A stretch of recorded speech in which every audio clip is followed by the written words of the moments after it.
ಅಮ್ಮ, ನನಗೆ ಇವಾಗ ರಿಯಲೈಸ್ ಆಗ್ತಿದೆ, ನಾನು ಶಾನ್ವಿನ ಡಿಸರ್ವೇ ಮಾಡಲ್ಲ ಅಮ್ಮ. ಅವಳಿಷ್ಟು ಸ್ವೀಟ್ ಹುಡುಗಿ ಗೊತ್ತಾ, ನಾನೊಬ್ಬ ಆರ್ಡಿನರಿ ಹುಡುಗ.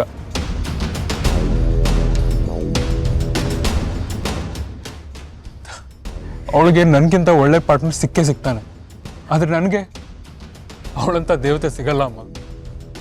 ತರುಣ, ಯಾಕೋ ಹೀಗೆ ಮಾತಾಡ್ತಿದ್ಯಾ? ನೀನು ಕೂಡ ಬಂಗಾರದಂತ ಹುಡುಗ ಮಗ್ನೆ.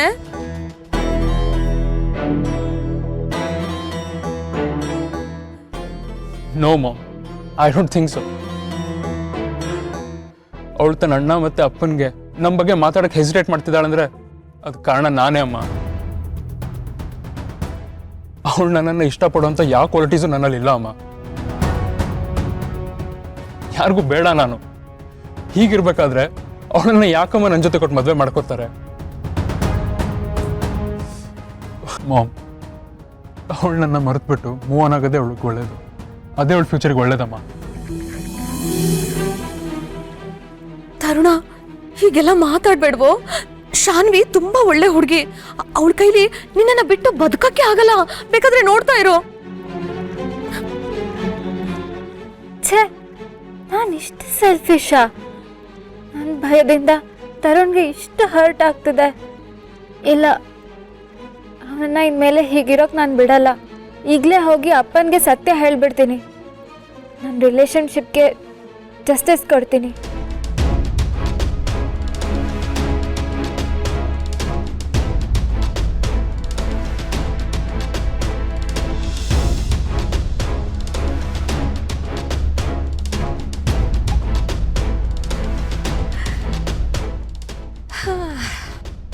ಸಿ ದಟ್ ಮಾಮ್, ಇದು ಪಕ್ಕ ವರ್ಕ್ ಆಗಿದೆ. ಶಾನ್ವಿ ಈಗ ಫುಲ್ ಸೆಂಟಿ ಆಗಿದ್ದಾಳೆ. ಇವತ್ತು ರಾತ್ರಿ ಮನೇಲಿ ಒಂದು ಬಾಂಬ್ ಸಿಡಿಯೋದಂತರೂ ಗ್ಯಾರಂಟಿ. ಶಭಾಷ್ ಮಗ್ನೆ, ಅದ್ಭುತ ನಟ ಅಂತ ನಿರೂಪಿಸ್ಬಿಟ್ಟೆ.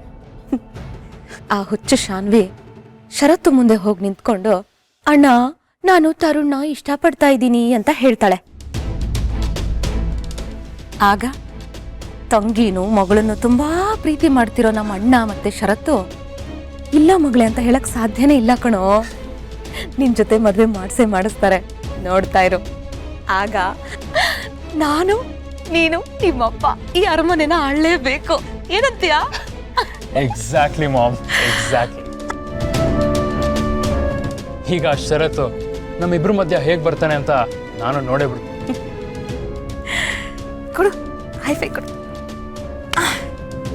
ಅಪ್ಪ,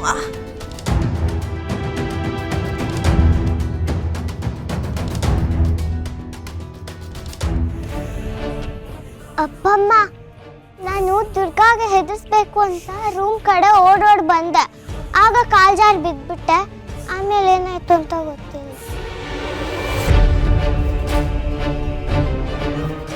ಹಿತಪುಟ, ಇದೆಲ್ಲ ನೀನ್ ಬಿದ್ದ ಕಾಣ್ತಾ ಇಲ್ವಲ್ಲ? ನಿಜವಾಗ್ಲೂ ಅಪ್ಪಮ್ಮ, ನಾನೇ ಬಿದ್ದೆ. ಕದಾ, ಆಟ ಆಡುವಾಗ ಹುಷಾರಾಗಿರ್ಬೇಕಲ್ವಾ? ಬಿದ್ದೇನಾದ್ರೂ ಪೆಟ್ ಮಾಡ್ಕೊಂಡ್ರೆ ಹೆಂಗೆ ಹೇಳು? ಹಾಂ ದುರ್ಗಾ, ನೀನಾದ್ರೂ ನೋಡ್ಕೋಬೇಕಲ್ವಾ? ಸಾರಿ ಬಾಸು, ಇನ್ಮೇಲೆ ಹೀಗಾಗದೇ ಇರೋ ಥರ ನೋಡ್ಕೋತೀನಿ. ಇದೆಲ್ಲ ನಂದೇ ತಪ್ಪು. ಸರಿ, ಸ್ವಲ್ಪ ಕುಡಿಯೋಕೆ ನೀರು ತಗೊಂಡು.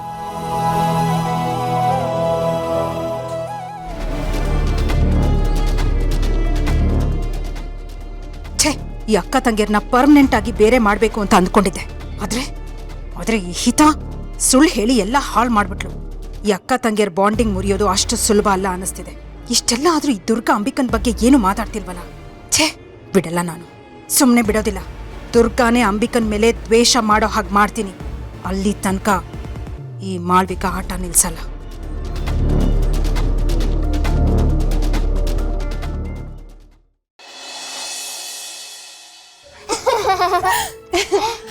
ಸರಿ ಸರಿ ಪುಟ್ ಮೇಡಮ್, ನಿಮ್ಮ ದಮ್ಮು ಅಜ್ಜಿ ಹೇಗೆ ಮಾಡ್ತಾರೆ ನೋಡೋಣ. ಅವರು ಕನ್ನಡಿ ಮುಂದೆ ನಿಂತ್ಕೊಂಡು, ದಮ್ಮು ಎಷ್ಟು ಸುಂದರವಾಗಿದೆಯೇ ನೀನು, 16 ವರ್ಷದ ಹುಡುಗಿ ಥರ ಇದೆಯಲ್ಲೇ. ಅಯ್ಯೋ, ನನ್ನ ದೃಷ್ಟಿನೇ ಬಿದ್ಬಿಡತ್ತೆ ಕಣೆ.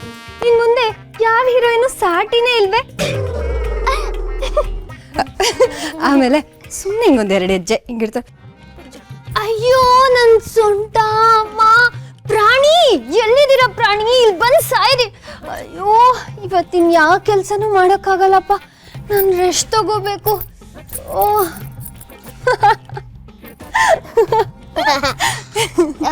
ದುರ್ಗಾ ಮಣಿದ್ ಮಾಡು ಪ್ಲೀಸ್. ಮಣಿನಾ? ಪುಟ್ ಮೇಡಮ್, ಈ ಮಣಿ ಕೊಡೋದೆಲ್ಲ ಬರೀ ಕೆಟ್ಟ ಐಡಿಯಾ. ಮಣಿ ಹೇಗ್ ಮಾಡ್ತಾಳೆ? ಹಾ, ಬಾಸ್ ಜೊತೆ ಹೇಗ್ ಮಾತಾಡ್ತಾಳೆ ಅಂತ. ಬಾಸು, ನೀವು ಆಕಾಶದಿಂದ ಜಂಪ್ ಮಾಡಿ ದುರ್ಗಾ ನಿಮ್ನ ಕ್ಯಾಚ್ ಇಟ್ಕೋತಾಳೆ. ದುರ್ಗಾ ನೀನು ಬಾಸ್ ಜೊತೆ ಚಿಕ್ಕ ಚಿಕ್ಕ ವಿಷಯಕ್ಕೂ ಜಗಳ ಆಡ್ತಿರು, ಅವ್ರು ಕುತ್ಕೊಂಡ್ರು ನಿಂತ್ಕೊಂಡ್ರು ಜಗಳ ಆಡ್ತಾನೆ ಇರು ಅಂತ ಅನ್ಕೊಂಡು ಆ ಸೀರಿಯಲ್ ಅಲ್ಲಿ ಆಗಿತ್ತು, ಈ ಸೀರಿಯಲ್ ಅಲ್ಲಿ ಹೀಗಿತ್ತು ಅಂತ ಏನೇನೋ ಹೇಳ್ತಿರ್ತಾಳೆ. ಆಮೇಲೆ ಏನಾದ್ರೂ ಪಜೀತಿ ಆದ್ರೆ ದುರ್ಗಾ ನಾನು ಇದ್ರಲ್ಲೆಲ್ಲ ಎಕ್ಸ್ಪರ್ಟ್ ಅಂತ ಹೇಳಿ ಎಸ್ಕೇಪ್ ಆಗ್ತಾಳೆ. ದುರ್ಗಾ ಅದು ಎಕ್ಸ್ಪರ್ಟ್ ಅಲ್ಲ, ಎಕ್ಸ್ಪರ್ಟ್. ಅದೇ ದುರ್ಗಾ ಅಪ್ಪನ ಆಕ್ಟಿಂಗ್ ಮಾಡು ಪ್ಲೀಸ್. ಅಯ್ಯೋ, ಸಿಡುಕ್ ಮುನಿಸ್ವಾಮಿ ಬಗ್ಗೆನಾ? ಸರಿ ಇರು.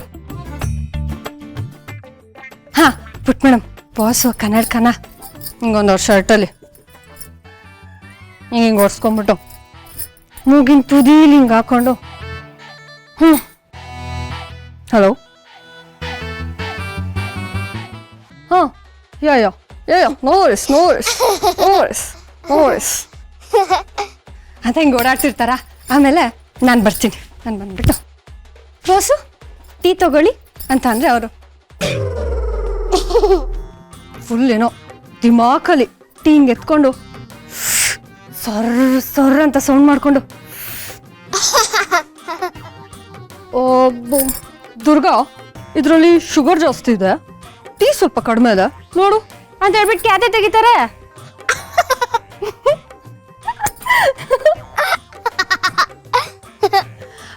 ಪುಟ್ ಮೇಡಮ್, ಆ ಸಿಡುಕ್ ಮುನ್ಸ್ವಾಮಿ ಬೆಳಗ್ಗೆ ಎದ್ದು ಮುಖನ ಅಂತ ಸೊಟ್ಟಗೆ ಇಟ್ಕೊಂಡಿರ್ತಾರ. ಅದಾದ್ಮೇಲೆ ಒಂದು ಆಫೀಸ್ ಫೈಲ್ ಇಟ್ಕೊಂಡು ನಾನು ಇವಾಗ ತುಂಬಾ ಬ್ಯುಸಿ ಆಗಿದ್ದೀನಿ, ಯಾರು ನನಗೆ ತೊಂದರೆ ಕೊಡ್ಬೇಡಿ ಅಂತ ಹೇಳ್ಬಿಟ್ಟು ರೂಮ್ ಒಳಗೆ ಸೇರ್ಕೊಂಡ್ಬಿಡೋದು.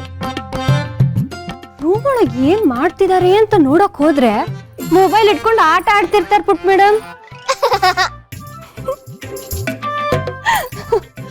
ಆಮೇಲೆ ಅವತ್ತೊಂದ್ಸಲ ನಾನು ಅವ್ರ ಕಣ್ಣಿಗೆ ಏನೋ ಗೊತ್ತಿಲ್ಲದೆ ಹೊಡೆದ್ಬಿಟ್ನಪ್ಪ. ನೀನ್ ನೋಡ್ಬೇಕಿತ್ತು ಅದೇನ್ ಡ್ರಾಮಾ ಆಡಿದ್ರು ಅಂದ್ರೆ ಹಿಂಗೊಂದ್ ಕಣ್ಣು ಹಿಡ್ಕೊಂಡು ದುರ್ಗಾ ನೀನ್ ಬೇಕಂತಾನೆ ಹೊಡೆದಿದ್ದು, ಏನ್ ನೀನೇನ್ ಕರಾಟೆ ಫೈಟ್ರಾ, ನನ್ ಕಣ್ಣಿಗೆ ಇಷ್ಟು ಜೋರಾಗಿ ಹೊಡೆದಿದ್ಯಾ, ನೀನ್ ನಂಗೆ ಬೇಕಂತಾನೆ ಹೊಡೆದಿದ್ದು ಅಲ್ವಾ ಅಲ್ವಾ ಅಲ್ವಾ